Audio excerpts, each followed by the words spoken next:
I mean, people were assuming that I was gonna be your next baby mama. Well, they really say that? Yes. They say that about everybody who's sitting next to me, though. I just pulled me a cute little chick, so she invited me to a family reunion. All of her sisters is finer than her, and all of her cousins is finer than her. That's a good way for me to let her down easy. All right, so maybe men are more toxic than women. I'm marrying him because his dad has $2 billion. Who is your daddy? He's the king of Southeast Asia. Southeast Asia. Really? Yeah.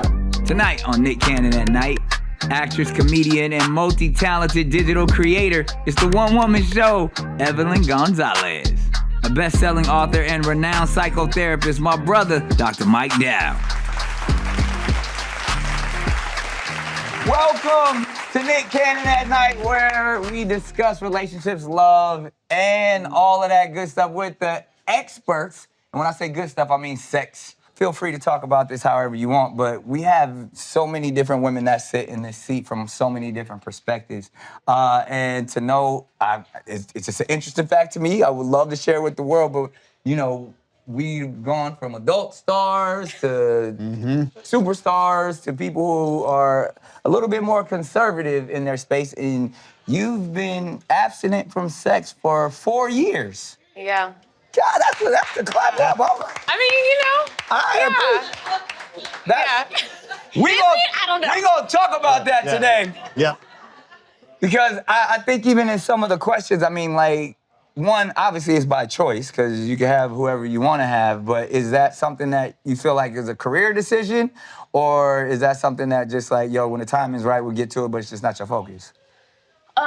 I feel like that's a very long answer because I feel like it's been a journey. You know, it didn't just happen overnight, but I think that I needed the spiritual journey and space. So it's a spiritual thing. I think so. Yeah.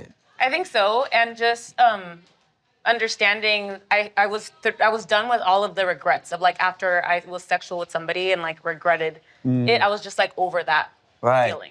So we definitely, I mean, Doc, you could probably help in that space, but I feel like for some reason, and women in here, y'all can help me out, I feel like there's this energy out there now that women are just kind of fed up with the heterosexual man energy, and they're like, I'd rather just stay to myself, and when it's right, it's right. And I don't know. They just be saying stuff like the men ain't menin no more. And it's those things that, I mean, when you're still single and really want all of the traditional things, but you just say, look, I'm gonna preserve myself, and when the timing is right, it's right. And it can be very spiritual. I mean, you use that word. I think a lot of women, has this been a period of growth spiritually for you as you sort of focused inward with the celibacy? I do, because at the same time, I think sex is super important, and I do think that it's something that you need to experiment with and enjoy. However, I do think that it needs to be with the right person. And like I said, I've just had a lot of traumatic experiences that I needed the space to zone in and be able to be open to those, a healthy. Yeah, I would say that's super wise. It seems like you're being mature about it. But even in, I mean, when we talk about it, I mean, and obviously we'll set the tone with the nightcap and get into all of that. But one, thank you for allowing us to share that, because I think that's stuff that a lot of people are experiencing, but you don't often hear. You don't hear people really talk about when it comes to look, I've been through some stuff, so right now I'm focusing on me and focusing on, being the best me I could possibly be. And if that's, not letting nobody else's energy in, like you said, it's spiritual to just really get yourself right. I mean, I tried it.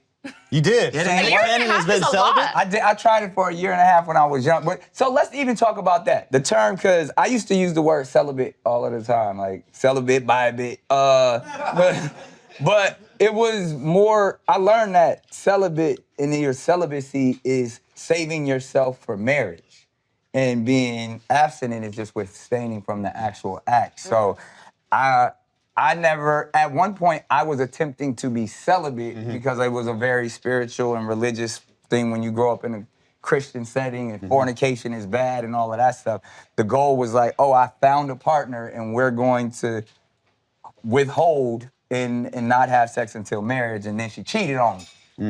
So I ain't been celibate since, Doc. I've been out here. So he had a traumatic experience. I've been ever since. Who is this girl? Who is this girl? You know who you are. You messed up. You messed up. God damn it. All right, so we're going to set the tone. Everybody put their drinks in the air. It's time for the nightcap.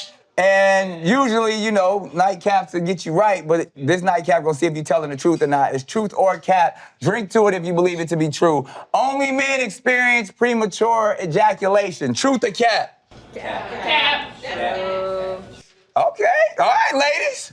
I would say it's cap. I don't think that is. It says women can also have issues with orgasm timing, like orgasming too quickly or struggling to climax. These challenges affect satisfaction, but aren't talked about enough. I agree. Tell me more about it. Yeah, well, you know, sexual dysfunction rates are increasing, and you know, a lot of the things we talk about on this show probably have something to do with it. People are watching porn more, social media, they're idealizing, and they're getting caught up in their fantasies. And But it's I feel probably like this is going the other way, though, right? Because I don't even, coming too quick ain't a dysfunction at my house. well, it can be for a lot of people. And you I've want had- it to be, hey, we want to keep going. I've had a lot of people come into my office, and you know, whether it's not enough, it takes too long, it's too quick. You know, everybody wants that Goldilocks just right. Right. And you know, I think if we can really be spiritual, but also be very physical, you've got to have all of those quadrants of who you are to get sex right, to get sex in a healthy way and where you want it to be. Well, we learned that on this show, and we talk about it all the time, that 75% of women like fake orgasms. Yep. Yep. Yep. Why are you clapping? That ain't a clap.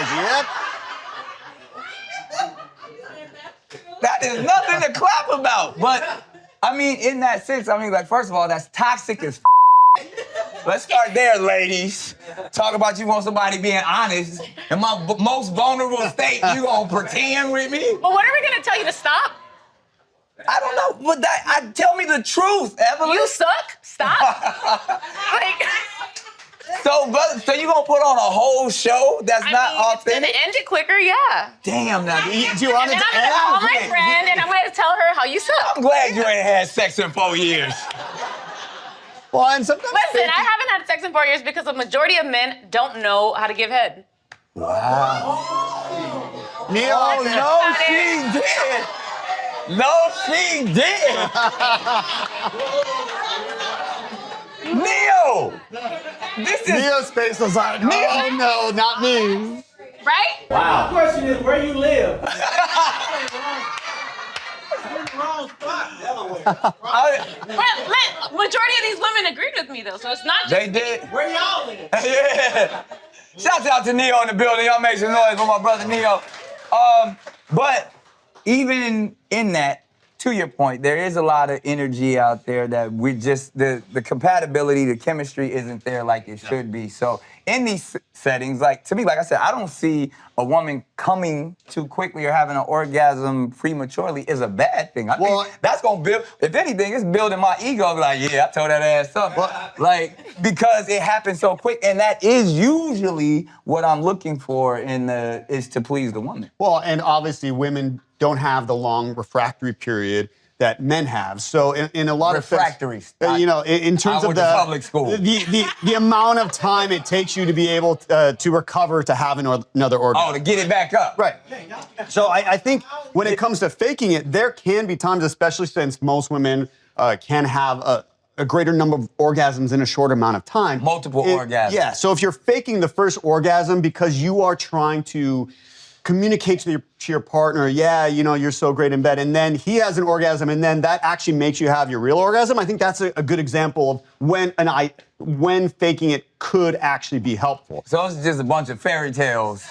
As long as there's also truth, right? Because I think that, you know, when we're talking about faking it or, you know, what you don't want to happen, this is what you don't want to happen.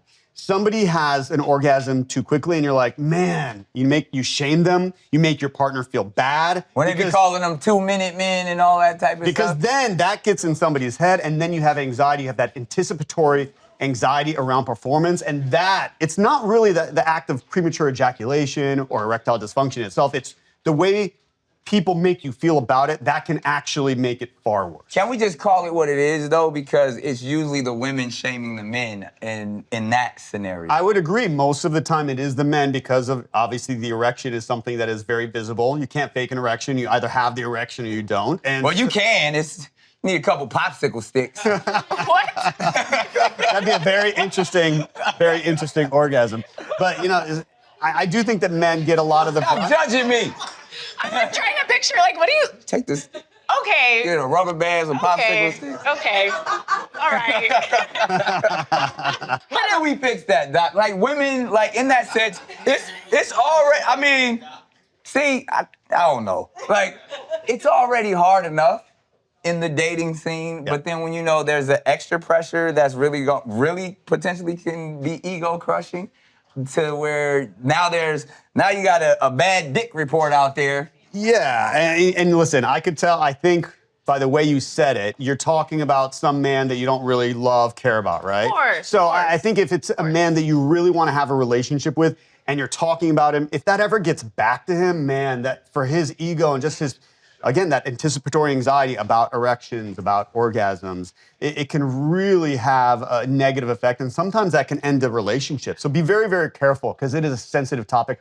Human beings, we're very sensitive when it comes to our own performance, right? Yeah, fact. So stop telling all your friends. Well, to That's be right. honest, when girls like a man, even when it sucks, we like it. We're like convinced it's good, or at least we have hope that it will get good. When we find out he does something like cheats on us, or does something that changes our feelings, then we will call our friends and like actually say. So there's some other resentment. There's some other shit up underneath the bad dick. Yeah. Understood. Let's see if we can help some people out tonight. I've been helped already, but let's see what's going on. Hey Nick, it's Deja McCants. My sister and I were talking the other day, and mind you, we're not the biggest fans of dating, unfortunately. But say in this scenario, you had a long-time pursuer, right? Would you say that that would be the ideal candidate to date, or not? So my sister's take is she believes that you should never date your longtime pursuers, period. But we did want to hear your take on it. I've been very curious about this. Would you or would you not date your longtime pursuer, and why? First of all, where your sister at? Because, I mean, in that sense where, again, sounds like she values her sister's opinion, but everybody's experience is going to be different. Like, especially, like, I like to be chased in that sense. And I like to know a person really likes me for me. It's not about all the glitz and the glamour and the fame. So if there's somebody who's putting in that work for a long time, I see value in that. So for you, it's like they want to get to know and love the real me. If they're not. And I would imagine, I mean, obviously I'm not a woman, but in that same mindset that if you're a woman that a lot of men, are after, then that would be how you would determine who you're gonna take seriously, is based off of like, oh, this person I've known this person for quite some time. They have been consistent. And I think there's a difference between like consistent and persistent in that sense, where you don't want nobody being creepy or weird. So true. But you want somebody that's like, wow, this person has always been a good friend, somebody I can really take seriously. And in taking my time, if I'm someone like Evelyn, like those are usually the people I would move probably more towards somebody that has been a long time pursuer opposed to somebody that I just met and I don't know nothing about. That's a good point. I think for her, and what's different for a woman, or maybe just for this woman in particular, if she was on my couch, I would want to know, why haven't you dated him in the first place, right? So it's like... That's what I was thinking. So if it is number one, there's always been this gut sense that this is not my guy, well then honor that. But if that long-term pursuer, you've kept him at bay because you have some issues. There's stuff that, you don't want people to get close to you, or, there's something about, there's some messy ex or something, then maybe you should give that pursuer a chance. I will also say that men are more likely, in my experience, to actually know what they want when they see it. Men's brains do tend to be more visual. Love at first sight. I was talking to an audience member today. He's like, 6 days in, we're getting married, and they've been happily married, and a lot of men they know. So if you have this man who just is really into you, you know, maybe you do want to give him a chance. As long as he ain't no creepy Freddie Jason type motherfucker, then I say no. really? I say no. Why? Because a woman's intuition is strong, and where we fail is when we don't listen to it. And obviously, there's a red flag there. Otherwise, she would have dated him. And she needs to listen to her intuition. And I'm coming from experience where I have had longtime pursuers, and when I finally give them a chance, it always goes wrong. It never, it's like I should have listened to my intuition. Really? And it's worse because they end up doing you dirty, and now your ego's involved. Because you're like, I never even wanted I ain't like you in the first place. Yeah.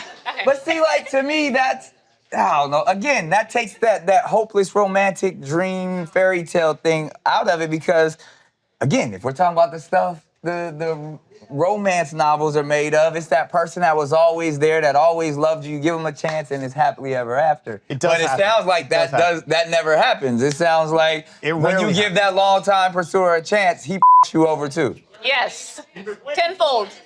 Tenfold. Because I was not trying to give Steve Urkel none. Yeah. Those kind of men fall in love with the idea of you. They don't actually love you. You know, once they get you, it's just like they conquered you, and that's it, we're done. And they're moving on because it's like now their ego is stroked, they finally achieved you, and they're moving on. And now your ego is broke because you're like, I never even wanted you. How dare you? You know? So, yeah. All right. Don't do it. I guess we can't be romantic no more, fellas. Let's see who else we can help out. Yo, what's happening, y'all? It's the Kid Clutch, a.k.a. your girl favorite rapper, a.k.a. your wife favorite ex. And now I got a question for Nick, you know what I'm saying? Player to player, pimp to pimp. I just pulled me a cute little chick a couple weeks ago, right? Everything moving along cool. It's summertime, so she invited me to a family reunion. Well, I pull up to this motherfucker, and all of her sisters is finer than her, and all of her cousins is finer than her. So, what's a good way for me to let this bitch down easy without coming off too scandalous? You know what I'm saying? Because her cousin just slid me the Instagram on the under, and I don't want to come off too scandalous because I want to, leave the door open just in case I don't really like her cousins like that and I can slide back in. So what's a good way for me to let her down easy? You know what I'm saying? Let me know something. Let me know. All right, so maybe men are more toxic than women. Hello. Them the type of you was talking about, right? Yes. I get it. This is All right, so, he's funny. Let's start He's there. funny. Delusional. But no, those are real scenarios because he didn't say that was his girl. He said he met somebody and was invited and oh, wow, she cool. Sound like she might have been like a 6, and her cousins was 7, 8, 9, and 10s. So I understand where he's coming from. Obviously, he can't just be off bat at the family reunion. But if he felt that just really, what that did, that showed him he's not really attracted to her. Right. Because even no matter what number on his scale she was, if he was really feeling her up top, it don't matter how fine people are. We in a room full of fine people. If you locked in with who you locked in with, it don't matter what else is going on. So clearly he's not that into her, and who knows, maybe one of them cousins will give him some ass. I don't it. And it's also, that seems like what he's searching for. He looks like he's just looking for a good time, somebody who bad. Clearly this chick was just, I mean, if he hasn't had sex with this woman and then he's going to the family reunion, I think that's one thing. But I think, family's forever, most of the time, hopefully. And, you better be really sure that this other woman is the love of your life, or there's something that you just can't miss. Because, man, I don't know, his vibe, I think he could find some beautiful women elsewhere. He started it off player to player, pimp to pimp. Exactly. He's not looking for love. Exactly. He's not looking for love. It's like you're gonna go in there and drop a nuclear bomb in that family tree and then walk away. I don't know. Yeah, that would be some shit though. But and again, going back to that adrenaline, it's like, oh, I'm gonna go in there. I had sex with this girl. Now I'm gonna date her cousin. It's like, oh, there's a little bit of danger there. There's something that feels titillating. It's like, it's probably not gonna work out. No. Player to player, pimp to pimp. Well, hopefully that helps out, but the shit was very hilarious. And speaking of hilarious, clearly this is what you do, and we've done content together, and like I said, at this point, I'm sure it's the hundreds of millions, probably the billions of what people have seen in that it's always relationship driven. Is the comedy or, having levity about relationships, is that really how you deal with, your personal stuff? It's like, look, I'm gonna just make a joke about it. You making fun of all of these toxic dudes, and because they always say there's truth in every joke. And a lot of your shit, you be going there and talking that shit. So I'm trying to, as we're getting into, your thought process in dating, it's like, is that you really your outlet? Is like, yo, I'm gonna just make fun of all of the shit that I've done with, but there's really some shit underneath it. Yeah, I think that all of my videos come from experience. Really? Yeah. Even the ones we made? Yeah. Okay. I got you pregnant in one of them. Right, which is, I almost brought my bubble suit tonight. I was like, yo, I'm just kidding. But yeah, I feel like everything comes from like experience, Yeah. Like, in fact, sometimes I do think that I am missing out on new ideas when I don't date because I don't. Well, this is what I've noticed in me. I mean, I don't know, because we are in Hollywood and LA and all that stuff. But I found, like, they say funny women have a harder time dating because, you can't take them seriously. They always be cracking jokes in bed and shit like that. But whether I know you, Hannah, or even like all my Wildin' Out family from Pretty V to B Simone, like all of those people, they see being a comedian or even being the fun girls, like, oh, we look at y'all as like, oh, that's the homie, opposed to like looking at them as like, yo, this is somebody I could be in a relationship with. Do you experience that? I don't think I've given myself the ability to like date, you know what I mean? So I can't really relate to that. You ain't out there in these streets. I'm not out there like trying to date, so I can't really say yes or no, Right, I feel like everybody just assumes I'm dating Adam.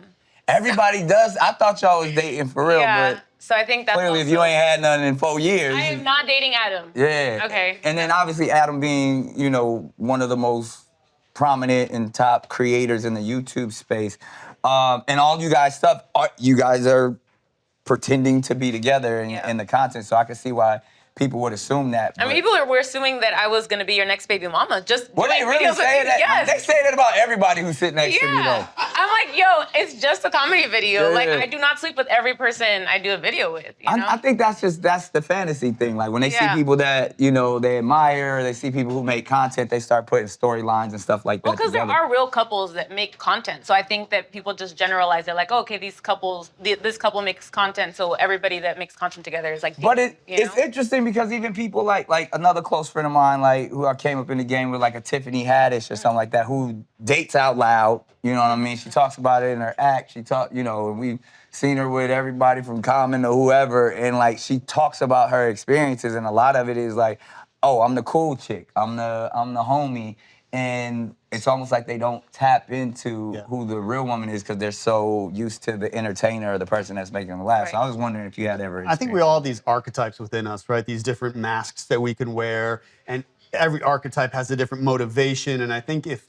people can't see the other archetypes within you, right? They only see the joker, the comedian, without seeing the lover, and if you are not comfortable dropping into that and the essence of who you are, I really believe that relationships help us to finish our unfinished business. Do you think that some of the content you make, is there like a core wound that you have that, if you ever have sex again, I'm sure you will. I don't know, what? The rose is pretty great. Like what is that what's getting it, Bobby? Like, what is that core wound? Is it like people see the real me? Is it like I can trust people? Like, what do you think your core wound is? I mean, I just feel like I had such a, past, where it took me time to not judge myself because I did have like a toxic relationship that judged me for my past. That it took me getting over my past on my own to then, I feel like. So this is like more your experience that this is your new you season. Yeah. Yeah, so I mean, I get that. I definitely understand where that space is, to where it's like, look, I just need time to be me, time for myself. And because I've been through so much shit, that I just need a moment because everybody I'm dealing with feel like it's going to be reminiscent of that trauma that I experienced before. Because if you don't have the confidence in yourself, you're going to be easily ran to the wall, you know? And I think that I was in that space where I didn't have the confidence in myself. I didn't think I was worthy of, like, a beautiful relationship. So that's what I was getting. I was getting a lot of toxic relationships where now I'm like, okay, I'm not my past, you know? I can move past it and have a successful career and have a beautiful relationship. But I wasn't there before. And Well, that's what you are definitely on that journey right now, and that's what we support, and that's what this platform is all about, and giving people opportunities to, you know, work through stuff. So let's check in with our next at-nighter. This one is a written one. Let's see what they talk about. My girl asked me who I'd couple up with if I was on Love Island. I said a name. She paused the episode and said, "Interesting. Why do y'all ask questions you don't want the honest answers to?" First of all, I ain't never seen Love Island, so I don't know what the hell y'all talking about. But is that like, is they just couple up with different people and then she was watching and said, and he was like, "I like that person." See, like to me, sounds like it went from like a light, friendly conversation to insecurities being revealed. Yeah. And I feel like God, we get put in that, we get set up like that all the time. Like, oh, you think she cute? You know what I mean? Or like, damn, I was just trying to watch the TV show. You're the one that want to watch this shit anyway. But it's like, I feel like that's when you know you're gonna have some relationship problems, regardless if it's about Love Island or not. I agree with the vibe of this guy, because, man, you should not ask a question if you're not prepared to get the answer, right? We talk a lot about threesomes and open relationships on this show, and yeah, if you have to be ready for the truth if you're going to ask that question. And that's pertaining to any question, whether y'all talking about body count, whether y'all talking about who's the past and all that stuff. Don't ask a question to something you really don't want the answer to. And healthy relationships, you don't have to know everything about that person, right? Like, I think the body count obsession, there was this whole movie about it. You know, I don't think that people actually always need to know that, because most of the time in my office, I don't think that that is a healthy question. I don't see Really? that, you know, even you're talking about, you know, your ex judged you for your past. I'm assuming you mean sexually with like partners, that kind of a thing? Oh, no, something else. Yeah. But even in that setting, though, like if somebody's in therapy and they're talking about it, I don't know, because I feel like there has to be a safe space to discuss whatever the past is. But to me, a lot of that body count conversation happened when I was a young man. If I'm in my 20s, yeah, I want somebody that's just as fresh as me and the experience. But I'm about to be 45 years old. I can't judge. You know why would I even care? Long as it still work down there, we good. That stuff doesn't really matter, at least, but unless there is, you know, some trauma associated with it. Yeah, and I think it says a lot more than her than it does about him, because I think she is trying to get to something that she is afraid to address in the relationship, right? So if you're asking the question, I would want to have some therapy with this woman and say, you know, what is it that you really want to know? Like, do you want to know if he finds you really attractive? Do you want to know if he likes you for your intellect? Do you want, like, what is it that you're really trying to get to? Right. Don't ask that question. Ask the question you really want to ask. But it sounded like that was like simple conversation and she just turned up for, you know. Well, and I think that to me is the evidence that that was not really the question, right? Right. Or she hadn't done the work to be able to ask that question. Now we can't even watch TV together without getting into a fight. Love Island, man, we ruined it. Yeah. Exactly. All right, well, you know what? It's my favorite time of the show. It's time for the anonymous question, because it gets juicy. See what they talking about. So, me and my lady, we've been dating for about 3-4 months. And every time we have sex, man, it's like she gotta be drunk first. And I don't understand that. Like, it was cool at the beginning, but now I'm kind of uncomfortable, because you be watching the news and you be saying stuff about consent, and you know, ladies are sober up later and feel like they changed their mind about the situation. I'm uncomfortable. How can I let her know that we need to start doing some more sober sex? Cheers to that. Yeah. Yo, that's funny. It's funny, like, I was gonna make a joke because, again, I was like, damn, he must be ugly as but Especially if it's anonymous. yeah, right.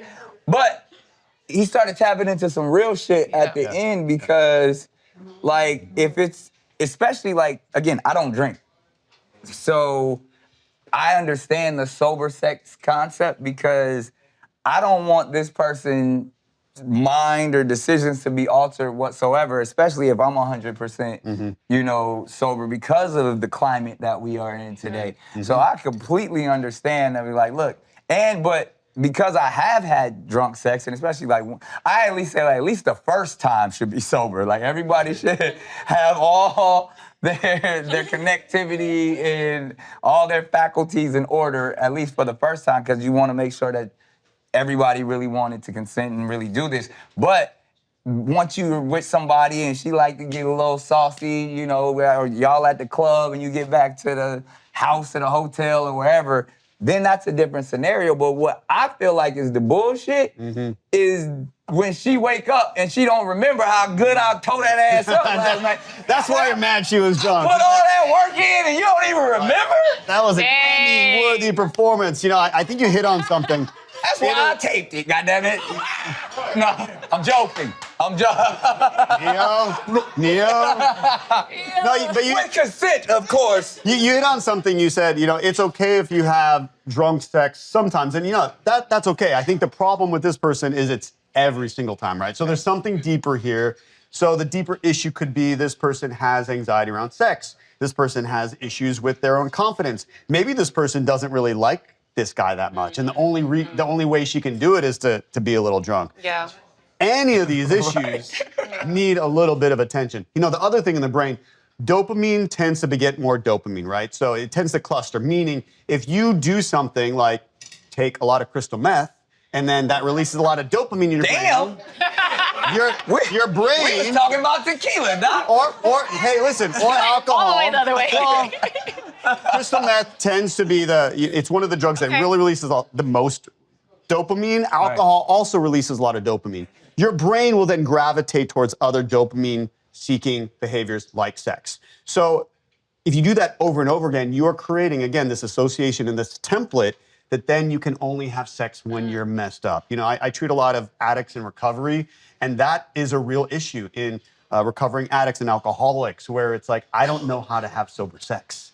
Or the sober sex that I now have it feels like a 3, and it used to feel like a 10, and I'm in love, but it feels like a 3. It's almost like their brain is confusing them. So you run the risk, if you are up every time you have sex, that is the risk that you are setting yourself up for. Yeah. I feel like it's either one, because as a woman, I feel like whenever I had to have alcohol and in that situation, it's because I really didn't like the guy. Right. You know, and for her to have to get drunk every single time, that's exactly what that sounds like. Because when you like a guy, you don't need a drink. Neil, I hear you whispering over there. You said you got a question. You know, I'm curious because it's like, all right, so is it like they go out and they hanging out and they having a good time, they get drunk, they come home and then they fuck? Or is it they sitting at home watching TV and like he reach over and grab her leg and it's like, oh, let's get it. She go, hold up. And then she running and That's what it sounds Let me go like. get this Casamigos first. So that's two different, you know what I'm saying? Yeah. Good point. That's a great sounds like question that, because though. it's like, it's about the experience. So if, you know, because I do hear a lot, especially, maybe not like Harvard, but I do hear a lot of women say, oh, I got to get my glass of wine first. And as we know, wine will turn them up, you know. So if that's the process, I'm not mad at it. I think if that's the only thing happening, you know what I mean? Then we got an issue because, you know, she's an alcoholic. Right. No, or she doesn't like him. Nah, that's alcoholic. No. That is alcoholic. She just doesn't like him. If it's been, let's say it's 25 times, she's drunk every time. Yeah, that's probably alcohol use. Yeah, because he said every time. That's what he said. He didn't say after the club. He didn't say after the bar. He said every time. No, but You are in a relationship with an alcoholic. context does matter. I think Neil is right To a there. woman, okay? Yeah, if it's casual and it's like, let's say you go out 4 Saturday nights in a row and every Saturday you go home with the same girl, like that's one thing. If it's 25 times and she's drunk or he's drunk every time, that's It's what level of drunk, too. Like, if she a little tipsy and all, I'm all for that, man. I gotta carry your ass up the stairs. You got to stop drinking, goddammit. Like, we need to go talk to somebody. Yeah, you really should be able to remember it, you know, and you bring up a great point in terms of being able to give consent because, man, when somebody, we now know in this day and age that is not a road you ever want to go down. Yeah, and we're witnessing that, and like it's unfortunate because we're seeing a lot of prominent figures and having to recall 20, 30 years ago. Right. And when they openly admitted that they've had, you know, substance abuse issues, and now because somebody else brought it to light, their answer's like, I don't remember. Right. Because they both were intoxicated. So again, like that conversation could go in many different directions, but to me, if I'm giving any advice, sober sex is the best sex, goddammit. I don't care what Beyonce and Jay-Z say. Drunken love will get you 25 years, goddammit. Speaking of, this has been such an amazing show, but it wouldn't be Nick Cannon at night if I didn't go outside and get in them streets. Let's see what they talking about. This is perfect. Drunk people at night. What's your name? Max. No. You know what? No, I'm gonna take my hat off because you know why? Why? Because everybody say I look like Kobe Bryant. My backpack on the side. You mean like Kobe beef? Look like Nick Canyon, bro. Bro, how many kids you got, bro? I got 12, bro. How many you got? Yeah, the child support don't kick in until, no, it don't kick in, bro. Do these jokes work on the ladies? I don't got no girls, bro. My new man's Nick Cannon. Oh, wait, your man is right there. You gonna get me beat up. We're gonna have 13 babies. What'd you just ask my producer? I asked you got any cocaine or what? You got any cocaine? Are you out here looking for some ladies, man? Sure. What kind of ladies you looking for? The big booty one. Are you drinking a Four Loko? I'm chilling, look. You out here wild. Smarter, not harder, man. I'm marrying him because his dad has $2 billion. Who is your daddy? He's the king of Southeast Asia. South Asia. Really? Yeah. Were you gay before the billion? No. The billions made you gay. So 1 billion is not enough to make me gay. 2, definitely. If you feel you have a connection with somebody, go after them, okay? Do not just let them get away. That is your boo thing. Your boo thing. Yes, you make them feel good, they make you feel good. You get, yes. Oh, yes. Ask how she doing, man. Peep the vibe. Don't go in there too sexual, you know? You be too sexual, man. I be trying to on the first night. Don't do that. You're not trying to smash on the first night. Well, I'm trying to on the first night. Okay. But you not like that. If you could ask a sex therapist anything in life, what would you ask? Why does not my penis work when I'm by myself?